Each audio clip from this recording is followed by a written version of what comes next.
ममता बॅनर्जी यांचा तृणमूल काँग्रेस पक्ष सलग 15 वर्ष सत्तेमध्ये राहिल्यानंतर सत्तेतून बाहेर पडला आणि महिनाभरामध्ये त्याचं जवळपास त्रिभाजन झालेलं आहे. ममता बॅनर्जींच्या जवळच्या लोकांना शंका येते की आता त्या परत येऊ शकतील का, म्हणजे त्यांची इनिंग संपली आहे की काय, म्हणजे त्यांचा एक्सपायरी डेट आली आहे की काय, अशा स्वरूपाचं तृणमूल काँग्रेसच्या आमदारांना किंवा खासदारांना वाटतंय ही सगळ्यात मोठी तृणमूलसाठी चिंतेची बाब आहे आणि म्हणून त्या सगळ्यांनी अचानकपणे घुमजाव केलाय. इंडिया आघाडी एकीकडे मजबूत करण्याचं काम चालू असताना दुसरीकडे काँग्रेस मजबूत करण्याकरता ममता बॅनर्जींना पुन्हा एकदा काँग्रेसमध्ये येण्याची ऑफर देण्यात आलेली आहे. त्यामुळे आजची गरज आहे ती ममता बॅनर्जींची सर्वाधिक आहे, इंडिया आघाडी, म्हणून त्या येत आहेत. त्यामुळे कदाचित त्या राहुल गांधीच्या टर्म्सवर तिथे सामील झाल्या तरी पश्चिम बंगाल त्या हरलेल्या आहेत आणि लोकसभेच्या वेळेला पुरतं आपलं पानिपत होऊ नये म्हणून ममता बॅनर्जी आता इंडिया आघाडीकडे जात असतील, या पलीकडे त्याला अर्थ नाही.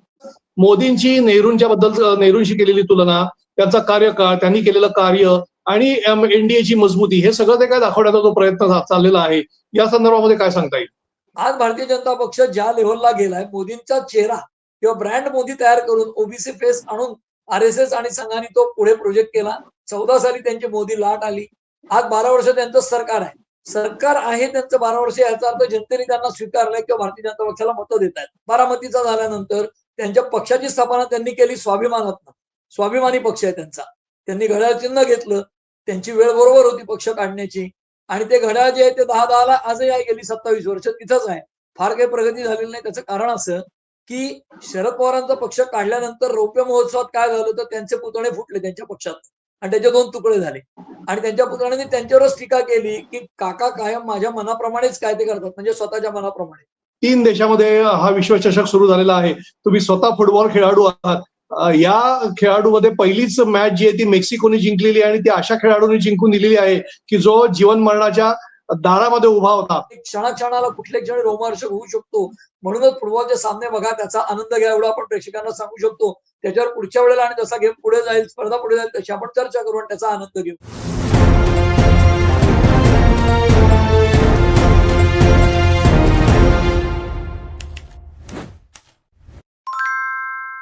मंडळी नमस्कार. महाराष्ट्र मल्टीमीडिया कम्युनिकेशन्स अर्थात MMC न्यूज नेटवर्कच्या वर्तमानच्या या नवीन एपिसोडमध्ये मी मिलिंद लिमये तुमचं पुन्हा एकदा स्वागत करतो. आठवडाभरामध्ये ज्या काय सगळ्या घडामोडी घडल्या या घडामोडींवरती आपण भाष्य करणार आहोत, चर्चा करणार आहोत.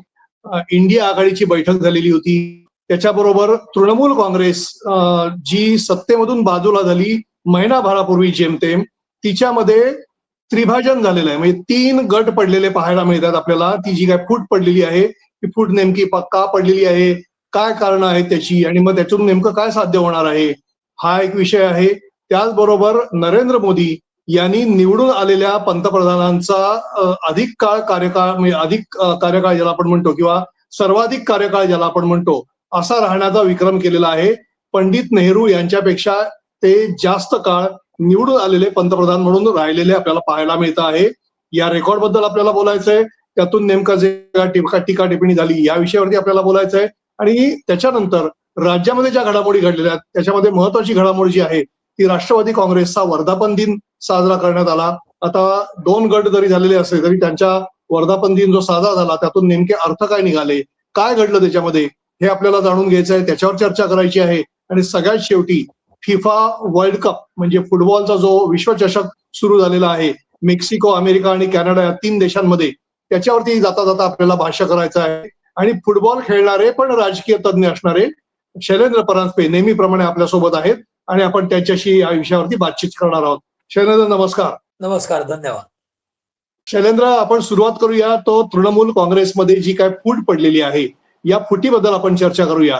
विषय असा आहे की डाव्या पक्षांना बाजूला सारून काँग्रेस सत्तेत असतानाच्या काळामध्ये काँग्रेस सोबत असणाऱ्या, नंतर काँग्रेसमधून बाहेर पडलेल्या आणि मग स्वतःचा पक्ष स्थापन करणाऱ्या ममता बॅनर्जी यांचा तृणमूल काँग्रेस पक्ष सलग 15 वर्ष सत्तेमध्ये राहिल्यानंतर सत्तेतून बाहेर पडला आणि महिनाभरामध्ये त्याचं जवळपास त्रिभाजन झालेलं आहे.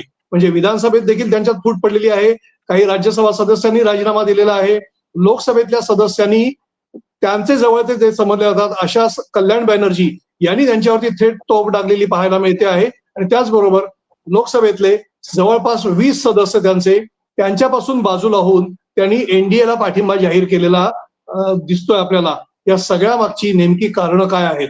दोन गोष्टी अशा की जसं आपल्याकडे मराठीत जी म्हण आहे की सत्ता तुराणाम न भयम न लज्जा, म्हणजे सत्तेसाठी काही करणाऱ्या लोकांना कशाची भीती पण नसते आणि कशाची लाजही वाटत नाही.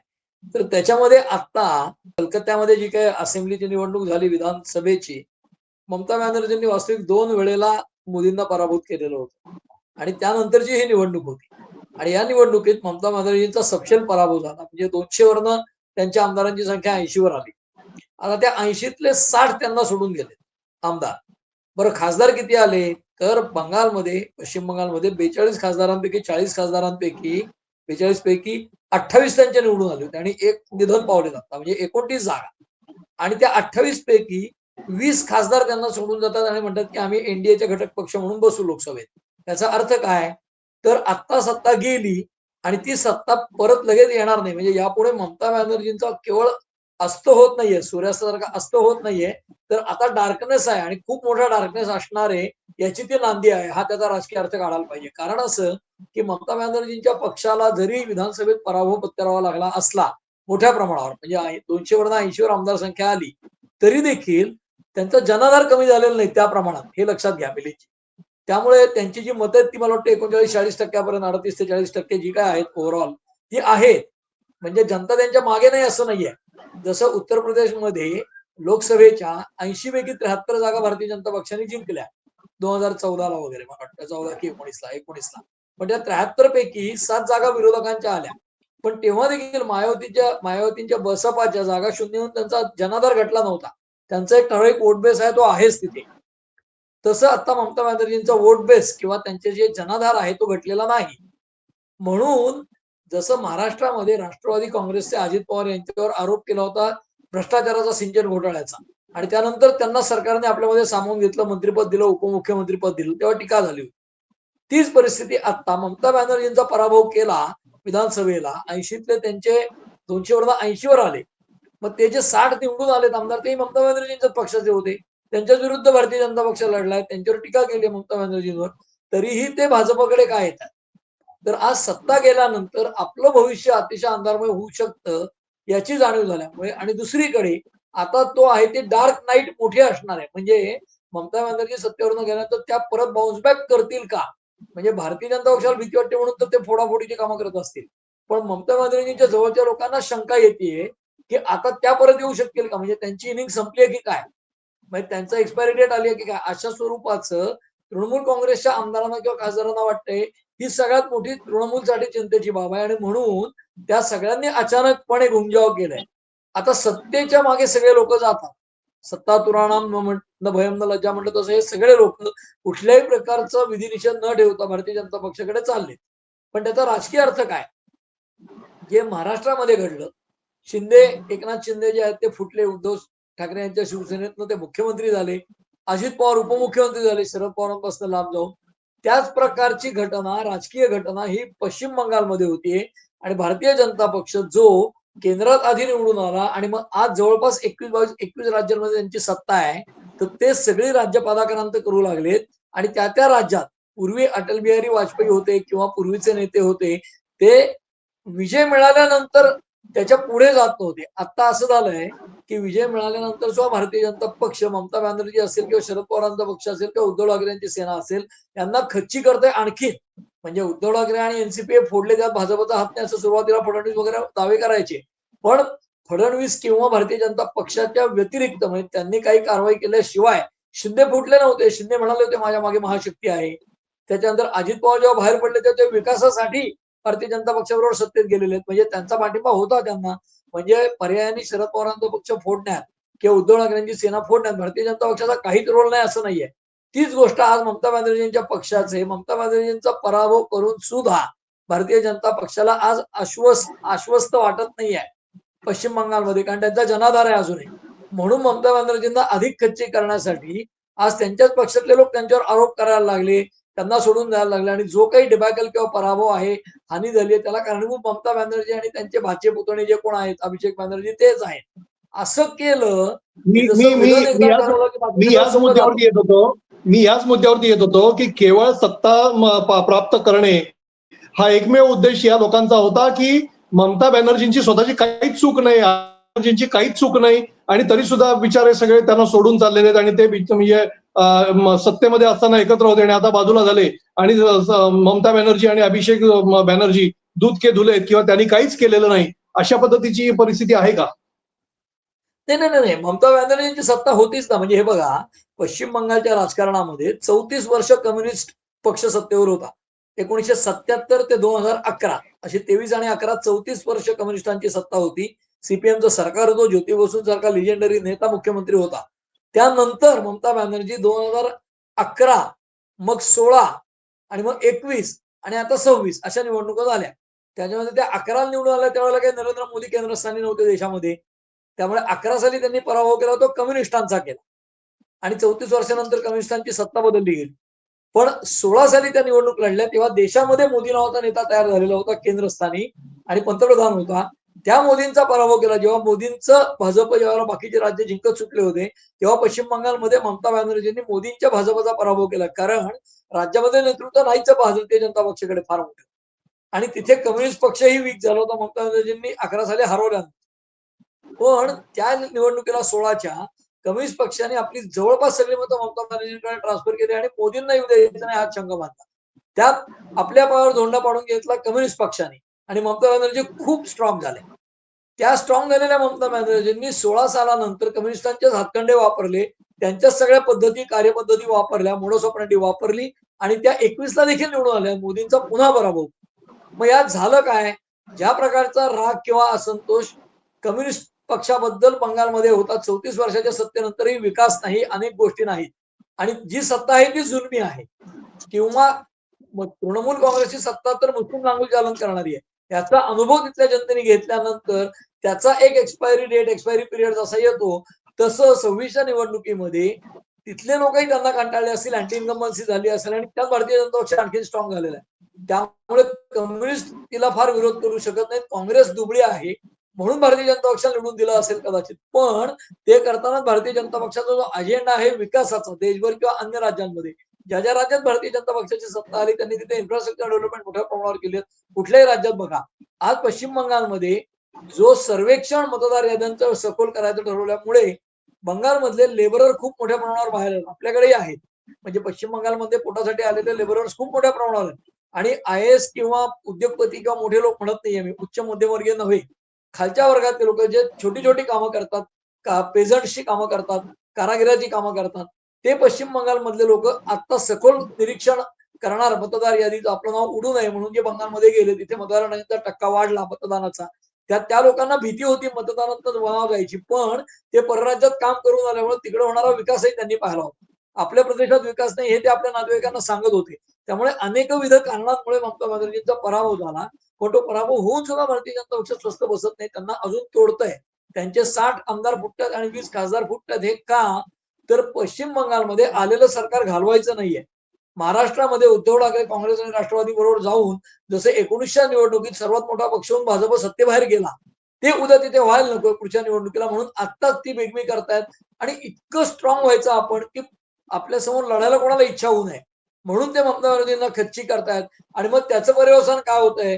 ज्या ममता बॅनर्जी इंडिया आघाडीला विचारत नव्हत्या त्या इंडिया आघाडीची बैठक घेऊन म्हणून आग्रह धरतात, अशी परिस्थिती आली.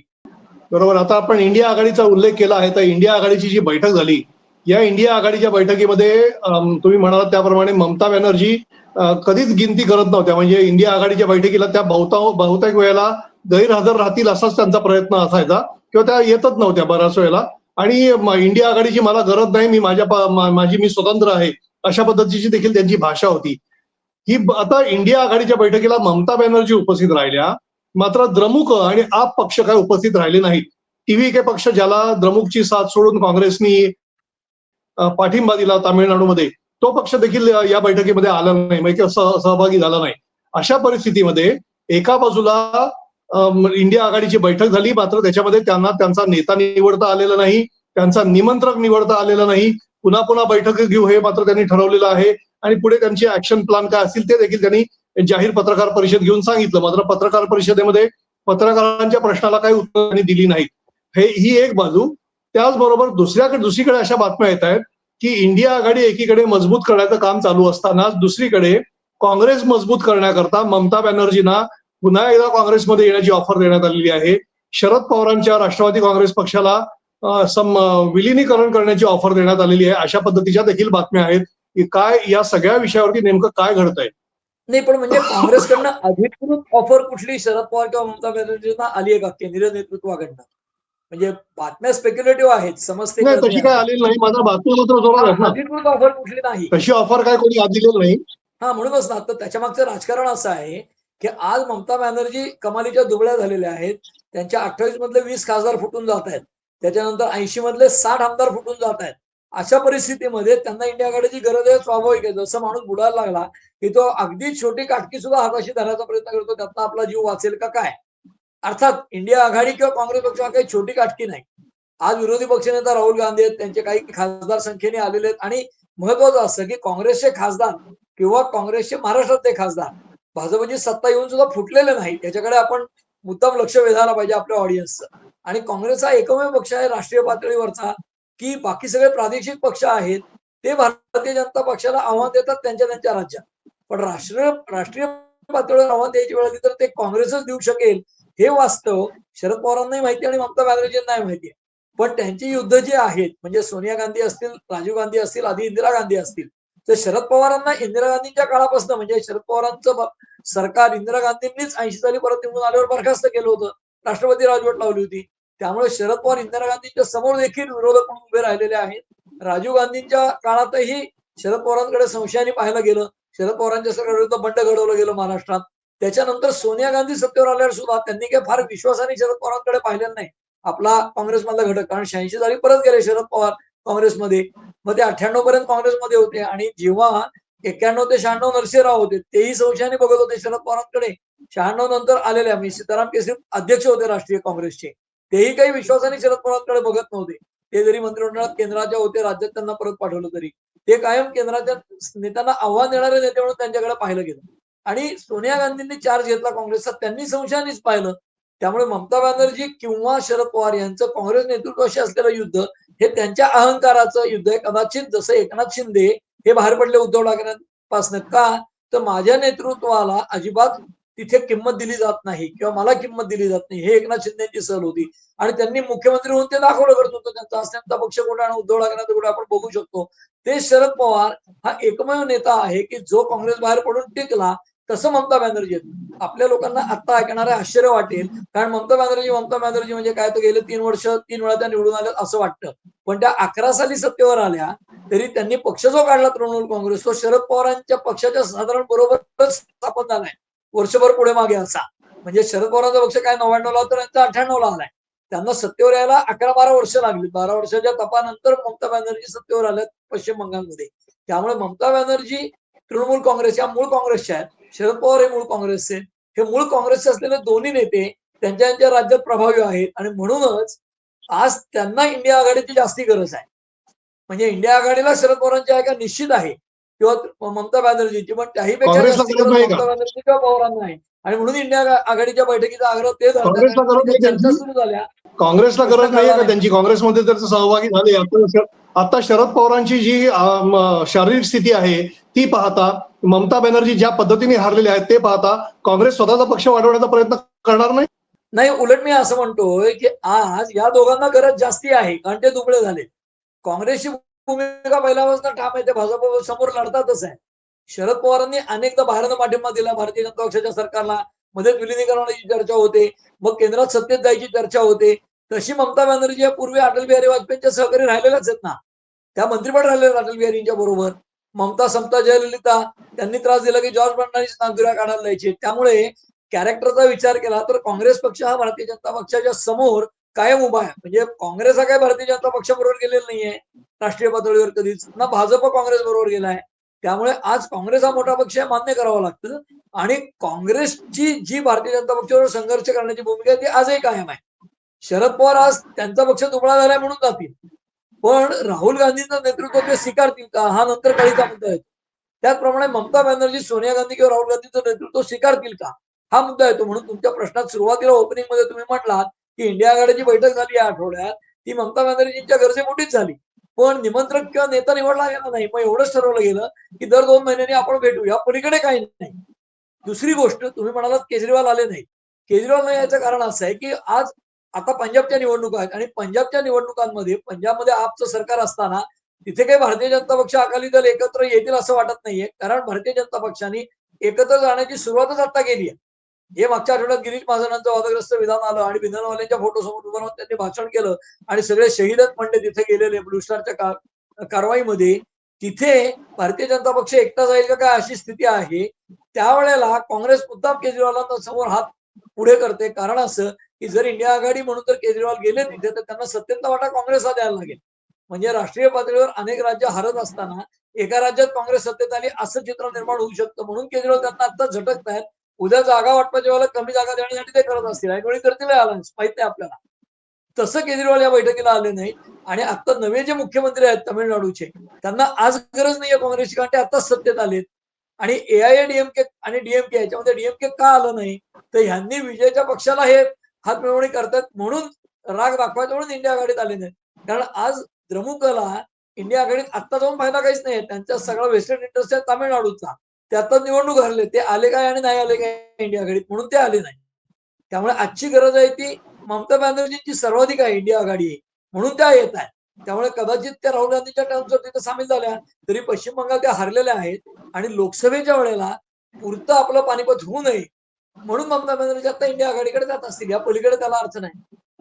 या या सगळ्याच्या हे सगळं होत असताना एकीकडे, दुसरीकडे तिकडे एनडीए मात्र खूप मजबूत असल्यासारखी परिस्थिती दाखवण्याचा प्रयत्न करण्यात आला किंवा ते दिसून आली. मोदींची जी काय कारकीर्द आता 12 वर्षाची पूर्ण झाली, त्या निमित्ताने मोदींनी जो काही एक विक्रम स्थापित केलेला आहे, 4398 दिवसांचा नेहरूंचा निवडून आलेल्या पंतप्रधानांचा जो कार्यकाळ होता तो त्यांनी मोडीत काढलेला आहे. आणि आता ते त्यापेक्षा जास्त काळ पंतप्रधानपदी राहिलेले आहेत. त्या निमित्ताने त्यांचं जे काय सेलिब्रेशन झालं, विजयोत्सव जो साजरा झाला, त्या निमित्ताने एनडीए आघाडी जास्त मजबूत असल्याचं दिसून आलेलं आहे. एकंदरीतच मोदींची नेहरूंशी केलेली तुलना, त्यांचा कार्यकाळ, त्यांनी केलेलं कार्य आणि एनडीएची मजबूती, हे सगळं ते काय दाखवण्याचा जो प्रयत्न चाललेला आहे, या संदर्भामध्ये काय सांगता येईल? दोन गोष्टी अशा आहेत की जसं दोन वेगळ्या क्षेत्रातली उदाहरणं देतो. म्हणजे क्रिकेट असेल, फुटबॉल असेल, आपल्याकडे हिंदी चित्रपट सृष्टी एक खूप लोकांच्या जनमानसावर असा प्रभाव असलेलं क्षेत्र आहे. तर अमिताभ बच्चन आणि अभिषेक बच्चन यांची तुलना होत नाही. दिलीप कुमार अमिताभ तुलना झाली, अमिताभ अनिल कपूर अशी एकेकाळी तुलना व्हायची. अनिल कपूर नवीन आले तेव्हा. तसंच गावस्कर, सचिन तेंडुलकर, पुढे विराट कोहली, मग पुढच्या पिढीचे किंवा आताचे नवीन सूर्यवंशी, अशा तुलना तुम्ही करायला लागला तर अडचण अशी येते की तो काळ वेगळा असतो हे लक्षात घ्यायला लागतं. आणि त्याचप्रमाणे जर आपण असं म्हणतो की श्यामाप्रसाद मुखर्जी आणि दीनदयाळ उपाध्यायांपासून ते आता मोदींपर्यंत आणि फडणवीसांपर्यंत आपल्याला ते नेते बघायला लागतात. आणि पिढ्या दर पिढ्या त्याच्यामध्ये उंची गाठणं ती अवघड असतं. कारण समाजाचा ओव्हरऑल मूल्यात्मक वगैरे ऱ्हास होत चालला असे एक लोकांना वाटत असतं. आणि व्यवहारामध्ये देखील अनेक फरक पडलेले असतात. रुपयाच्या अवमूल्यनापासून टेक्नॉलॉजीपर्यंत अनेक घटक त्याच्यात असतात. तसं आज नेहरूंपासून मोदींपर्यंत आपण विचार केला वेगवेगळ्या पंतप्रधानांचा, तर नेहरूंची आणि वाजपेयींची तुलना होते का? तर वाजपेयी आणि नरसिंहराव हे माझ्या मते दोन मोठे नेते होते की जे स्टेट्समन म्हणता येतील असे होते. आज मोदींना कुणी तसं ट्रॅडिशनल अर्थाने पॉलिश म्हणजे इंग्लिश शिकलेले किंवा असे हायफाय वाले नेते नाही. त्यांना चहावाला म्हणून हिणवलं गेलं. पण आज आंतरराष्ट्रीय राजकारणामध्ये किंवा जे लोक तुमचे नातेवाईक किंवा कोणी प्रेक्षकांचे नातेवाईक असतील परदेशात, त्यांनी विचारून बघावं. आंतरराष्ट्रीय स्तरावर जे आपले भारतीय लोक परदेशात आहेत त्यांना विचारा भारताची पत वाढली आहे का नाही, त्याच्यावर तुम्हाला अंदाज येईल. आपण काही कॉमेंट करणं म्हणजे ते बाजू घेणं न घेणं असं आहे. तसंच मोदींचे 4,000 दिवस पूर्ण झाले. आता कागदोपत्री रेकॉर्ड म्हणून नेहरूंपेक्षा जास्त दिवस झाले. मग ते नेहरूंपेक्षा ग्रेट आहेत का असा विषय आहे. आता नेहरूंना भारतीय जनता पक्ष गेल्या काही काळात नेहरूंच्या चुका दाखवतोय. नेहरूंनी केलेलं फंडामेंटल काही काम पण असेल ना, आहे ना. आणि ते जसं इस्रो असेल, IITs असतील, अनेक गोष्टी आल्या. त्याच्यातही काही तज्ञ मंडळी दावे करतात की नेहरूंनी काही केलं नाही वगैरे. माझं म्हणणं असं आहे की दोन वेगवेगळ्या काळातल्या नेत्यांच्या तुलना करणं, दोन वेगवेगळ्या काळातल्या अभिनेत्यांच्या तुलना करणं किंवा क्रिकेटपटूंच्या किंवा फुटबॉलपटूंच्या, म्हणजे आता वर्ल्ड कप फुटबॉल आहे तर मॅराडोना असेल, पेले असेल, नेमार असेल किंवा मेसी असेल, अशा तुलना करणं. मेसी आणि रोनाल्डो हे आजच्या काळातले, त्यांची तुलना काही प्रमाणात वावगी ठरू शकेल. परंतु वावगी ठरणार नाही मला वाटतं. वावगी ठरेल ती मोदी किंवा नेहरू यांची, कारण त्यांचे अनेक गुण पर्सनॅलिटीज वेगळ्या असतात. पण तरी देखील कागदोपत्री रेकॉर्ड म्हणून लोकनियुक्त पंतप्रधान म्हणून जास्ती कार्यकाळ आता मोदींचा असेल नेहरूंपेक्षा, कारण नेहरू काही याच्यानंतर होणार नाहीत पंतप्रधान, तर तो विक्रम त्यांनी मोडलाय. मुद्दा महत्वाचा काय आहे तर मोदींच्या काळातलं राजकारण, नेहरूंच्या काळातलं राजकारण आणि त्याही पलीकडे जाऊन देशाची स्थिती. आज भारतीय जनता पक्ष ज्या लेव्हलला गेलाय, मोदींचा चेहरा किंवा ब्रँड मोदी तयार करून ओबीसी फेस आणून आरएसएस आणि संघाने तो पुढे प्रोजेक्ट केला. 14 साली त्यांची मोदी लाट आली. आज 12 वर्ष त्यांचं सरकार आहे. सरकार आहे त्यांचं 12 वर्ष, याचा अर्थ जनतेने त्यांना स्वीकारलंय किंवा भारतीय जनता पक्षाला मतं देत आहेत. त्याचबरोबर विकास झालाय. आज देशामध्ये म्हणजे काँग्रेसची मंडळी टीका करतील, बरोबर, अर्थकारण कुठे गेलं, बेरोजगारी वाढली, अनेक प्रश्न आहेत. पण त्याचबरोबर देशात अनेक ठिकाणी होणारे बॉम्बलास्ट असतील, अनेक स्कॅम्स, मनमोहन सिंगांचं दुसरं सरकार जे आहे ते स्कॅम्सवर गेलं, अनेक स्कॅमचे आणि घोटाळ्यांचे आरोप झाले. आज मोदी सरकारवर त्या प्रमाणातले आरोप आहेत का? अडाणी अंबानींना सगळा देश चालवायला दिला असा आरोप केला जातो. तोच काँग्रेसच्या काळात उद्योगपतींना दिला असं केला जायचा. तेव्हा उद्योगपतींची नाव टाटा बिर्ला असतील किंवा आणखीन वेगळी असतील. त्यामुळे जगभर मल्टीनॅशनल अमेरिकेचं सरकार चालवतात अशी टीका काही विचारवंत करतात. तर उद्योगपती किंवा या प्रकारचा नेक्सस जो आहे किंवा चांगली त्यांचा अलायन्स म्हणूया, कारण नेक्सस हा वाईट लोकांचा असतो, तर तसं त्यांची नावं घेतली गेली तर ती घेतली जातील सर्व काळात. पण सर्वसामान्य जनता आनंदात आहे का दुःखात आहे, त्यांचं जीवनमान उंचावतं का नाही उंचावत, या सगळ्या पॅरामीटर्सवर मोजायला पाहिजे. मोदी ज्या वेळेला गुजरातमध्ये होते, 2-3दा मुख्यमंत्री झाले, त्यावेळेला अनेक लोक दावे करायचे की पुरुष आणि महिला यांचा जन्मदर आहे, त्यातला फरक आहे, ते नुसते आकडे फेकतात, खरं झालंय की नाही. त्यांनी साबरमतीचा विकास केला, नदी तळाचा केला, मग बनारसमध्ये केला का? तर मला असं वाटतं की या पंतप्रधानाला 14 साली सत्तेत आल्यानंतर स्वच्छ भारत हे कॅम्पेन चालवायला लागलं आणि आज तोच पंतप्रधान सोनं खरेदी करू नका किंवा पाणी कमी वापरा असं सांगतोय कॅबिनेटच्या मीटिंगमध्ये. मला असं वाटतं की ते नोशनल आहे. सर्वोच्च पातळीवरनं बचतीची सवय लावणं, काटकसरीची सवय लावणं, अशा पातळीवर त्याच्याकडे पाहायला पाहिजे. टिंगलटवाळी कुठल्याही गोष्टीची होऊ शकते, पण आज देशाला फायद्याचं काय आहे? आणि मला असं वाटतं की दुसरी त्यांचं जे वाक्य होतं परवलीत ज्याची टीका केली गेली, टिंगल केली गेली, की ते जगभर फिरले त्याची टिंगल केली गेली. आता दुर्बिणीतनं बघून कुठला देश राहायला बघायची. पण त्यामुळे एफडीआय वाढली, हे साधारणपणे 14 साली ते सत्तेत आले आणि 15 फेब्रुवारीमध्ये फक्त 5 देशांमध्ये जो विदेशी गुंतवणूक आहे ती कमी होत होती सगळ्या जगात, तेव्हा या 5 देशात पॉझिटिव्ह होते आणि भारतात +48 होते. मी काय सरकारचा प्रवक्ता म्हणून बोलत नाही, हे आकडे त्यांनी दिलेत. टीकाकारांनी ते चेक करून सांगावेत असं मला वाटतं. आणि आज देशामध्ये 80 कोटी लोकांना फुकट धान्य देतात, ते फुकट देण्याला माझा विरोध आहे, पूर्णपणे विरोध आहे. कारण ते करप्शन आहे किंवा लाच आहे लोकांना. लोकांना कष्ट करूनच आपला रोजगार मिळवला पाहिजे. पण फुकट धान्य दिलं जातं ही वस्तुस्थिती आहे. आज लोकप्रिय घोषणांच्या आधारे किंवा लोकप्रिय उपाययोजना करूनच राज्यात सरकार सत्तेवर येतात, स्थानिक पातळीवर सत्तेवर येतात, अगदी कॉर्पोरेशनला येतात आणि देशात येतात. तो राजकारणाचा कोर्स बदलणं पत्रकारांना किंवा विश्लेषकांना शक्य नाही.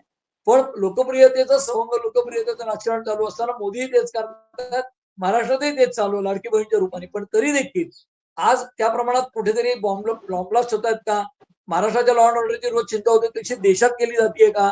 परदेशी आक्रमणं खूप झाली आहेत का? त्याच्यानंतर गरिबीने उपासमारीने होणारे मृत्यू वाढलेत का? शेतकऱ्यांच्या आत्महत्या वाढल्याचं सांगितलं जातं, दुसरीकडे दरडोई उत्पादन वाढतंय का?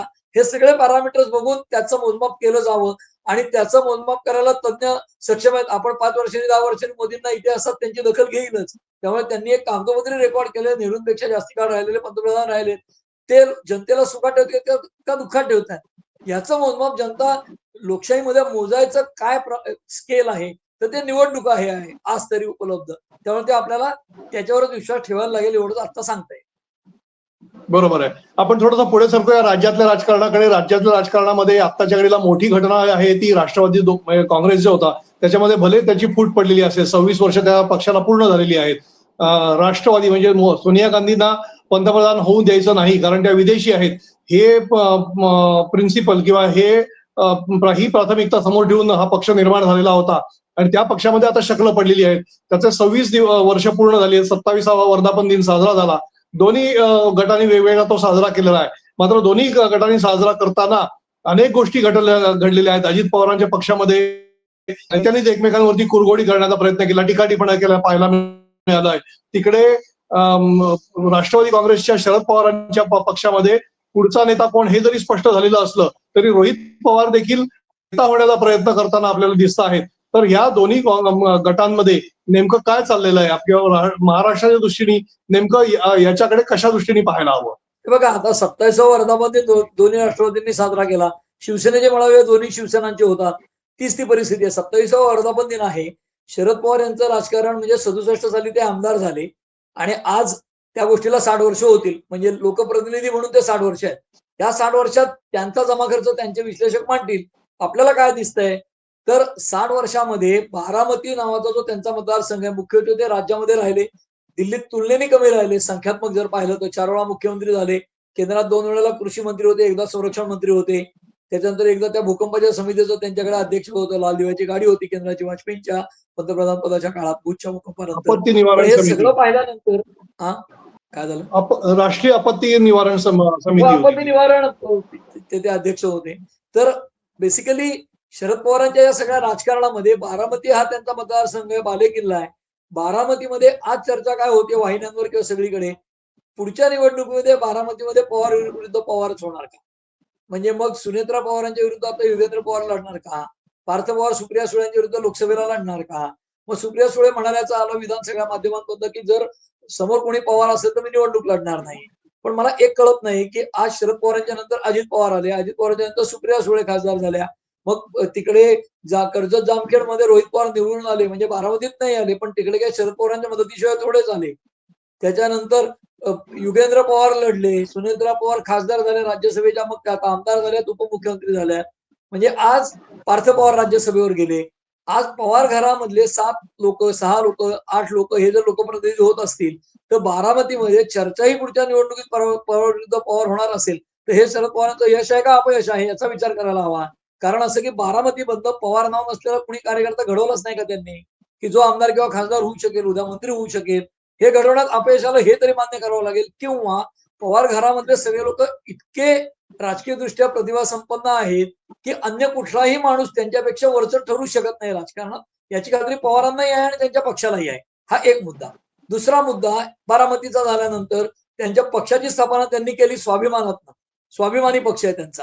त्यांनी घड्याळ चिन्ह घेतलं, त्यांची वेळ बरोबर होती पक्ष काढण्याची आणि ते घड्याळ जे आहे ते 10-10 ला आजही आहे, गेली 27 वर्ष तिथंच आहे. फार काही प्रगती झालेली नाही. त्याचं कारण असं की शरद पवारांचा पक्ष काढल्यानंतर रौप्य महोत्सवात काय झालं तर त्यांचे पुतळे फुटले त्यांच्या पक्षात आणि त्याचे 2 तुकडे झाले आणि त्यांच्या पुतळ्यांनी त्यांच्यावरच टीका केली की काका कायम माझ्या मनाप्रमाणेच काय ते करतात, म्हणजे स्वतःच्या मनाप्रमाणे, म्हणजे हट्टी आहेत काका, अशी टीका अजित पवारांनी केली.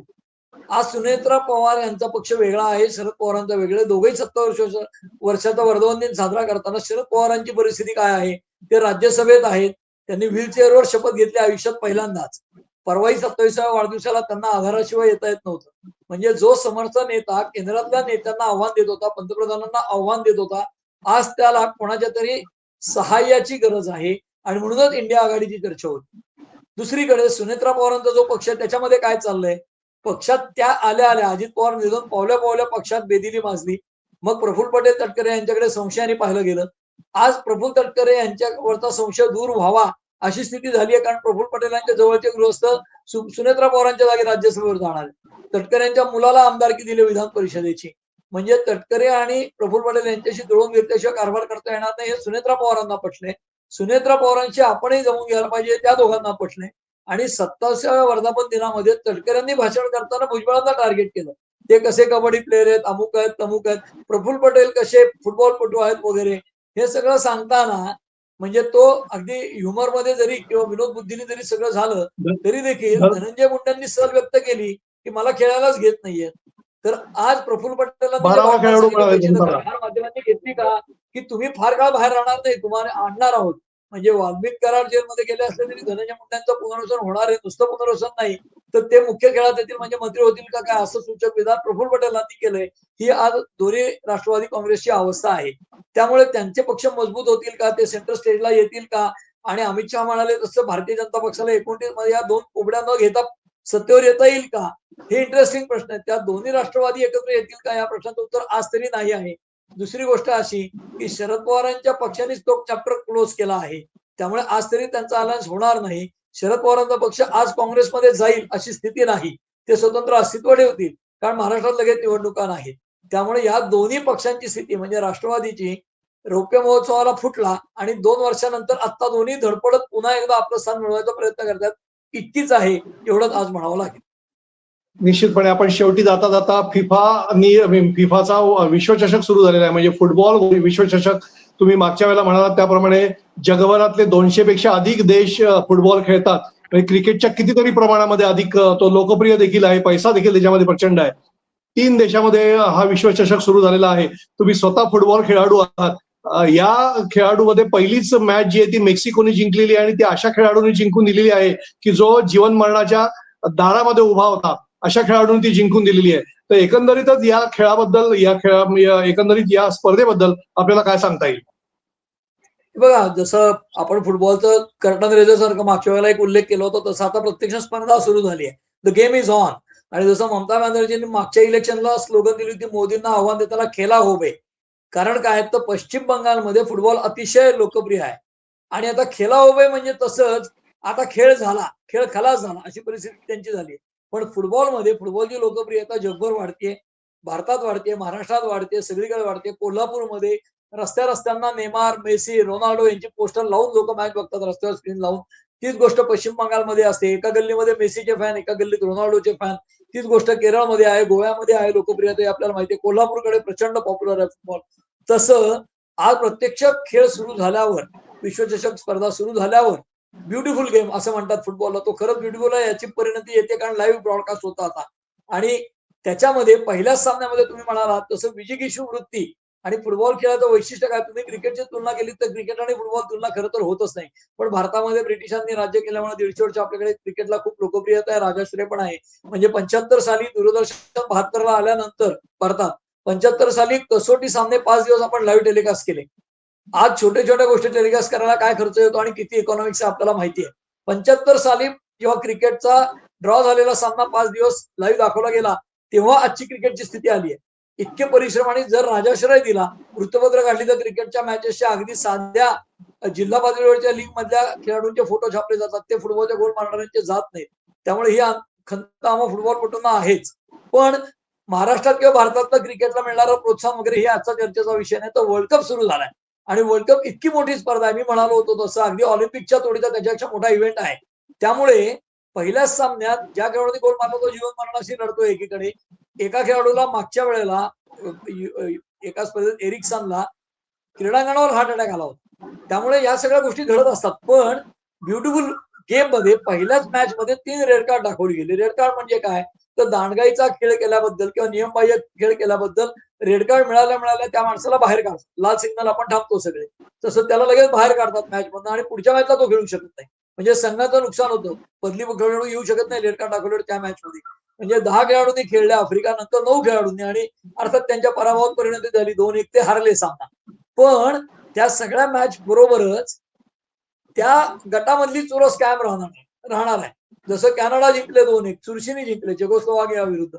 तसं आज कॅनडा मेक्सिकोची मॅच काय होईल, चेकोस्लोवाकियाची काय होईल, साऊथ आफ्रिकेची, असं अनेक परम्युटेशन कॉम्बिनेशन 48 आज संघ आहेत. संघाची संख्या वाढवली आहे यावर्षी वर्ल्ड कप मध्ये. त्याचबरोबर 19 जुलै 36 पर्यंत मधून हा थरार 48 चालू केले. राहणार आहे. हा प्राथमिक फेरीच्या 72 सामने होतील आणि पुढे आणखीन 32 सामने होतील जे नॉकआउटचे असतील. त्यावेळेला हा थरार वाढत जाईल. त्यामुळे आपल्याला वर्ल्ड कप चालू असणार आहे. आपण त्या टप्प्यावर त्याच्यावर कॉमेंट करू. पण खेळा होवेसारखं खेळ तर सुरू झालाय, त्याचा थरार आहे, त्याचा आनंद आपण सगळ्यांनी घ्यावा आणि अधिकाधिक सामने बघत फुटबॉलच्या प्रत्येक मुवमेंटमध्ये जसं क्रिकेट आणि फुटबॉलमध्ये तुलना केली तर आजकाल क्रिकेटमध्ये चापल्य या गोष्टी आल्या. अझरुद्दीननी क्रिकेटवर मध्ये फिल्डिंगवर 7 राखेल असा खेळाडू होता. जॉन्टी रोड्सने एक क्षेत्ररक्षणाला परिमाण मिळवून दिलं. त्या अधिक क्षेत्ररक्षण भारताच्या संघामध्ये तितकंस चपळ क्षेत्ररक्षक नव्हते. एकनाथ सोलकरचं नाव आपण आजही काढतो पूर्वीच्या. तसं क्रिकेटमध्ये ज्या प्रमाणामध्ये हालचाल आहे त्याच्यापेक्षा फुटबॉलमध्ये मी एक ऍव्हरेज सांगतो. साधारणपणे 90 मिनिटाच्या सामन्यामध्ये फुटबॉलच्या ऍव्हरेज खेळाडू किती पळतो, तर 10 ते 13 किलोमीटर पळतो प्रत्येक खेळाडू. ऍव्हरेज खेळाडू अशी आज आकडेवारी आहे. त्यामुळे याच्यावरनं लोकांना अंदाज यावा. त्यामुळे तो जो गेम आहे त्यातला थरार, त्यातला वेग, त्यातला क्षणाक्षणाला आणि अचानक होऊ शकणारं नाट्य. कारण आयुष्यामध्ये अचानक एखादी गोष्ट घडली, सरप्राईज झालं तर माणसाला चांगलं किंवा वाईट वाटू शकतं. तसं अचानक गोल होतो म्हणून समर्थकांना वाईट वाटतं, तसं जे मारतात त्यांना आनंद होतो. त्या त्या खेळातली अनिश्चितता हेच त्याचं बलस्थान आहे आणि क्षणाक्षणाला कुठल्या क्षणी रोमहर्षक होऊ शकतो. म्हणूनच फुटबॉलचे सामने बघा, त्याचा आनंद घ्या एवढं आपण प्रेक्षकांना सांगू शकतो. त्याच्यावर पुढच्या वेळेला आणि जसा गेम पुढे जाईल, स्पर्धा पुढे जाईल तशी आपण चर्चा करू आणि त्याचा आनंद घेऊ. इतकंच आता सांगता येईल. निश्चितपणे तुम्ही आता जसं म्हणालात त्याप्रमाणे खेला होबे, तर खेला होबे जो नावाचा काय विषय जो आहे, जो जसा तो फुटबॉलमध्ये आहे तसा तो राजकारणामध्ये देखील आहे. आणि त्यामुळे खेला होबे हा दोन्ही बाजूनी आपण पाहूया, म्हणजे जो फुटबॉलमध्ये पण पाहूया आणि राजकारणामध्ये देखील काय काय घडामोडी घडतायत हे देखील आपण पाहूया. आज आपण जी काही चर्चा केली आहे ती लोकांना हे लोकांनी किंवा तुम्ही प्रेक्षकांनी आम्हाला आमच्या कमेंट सेक्शन मध्ये जरूर सांगा. आमचा व्हिडिओ अधिकाधिक लाईक आणि शेअर करा आणि आमचं चॅनल सबस्क्राईब करायला अजिबात विसरू नका. धन्यवाद.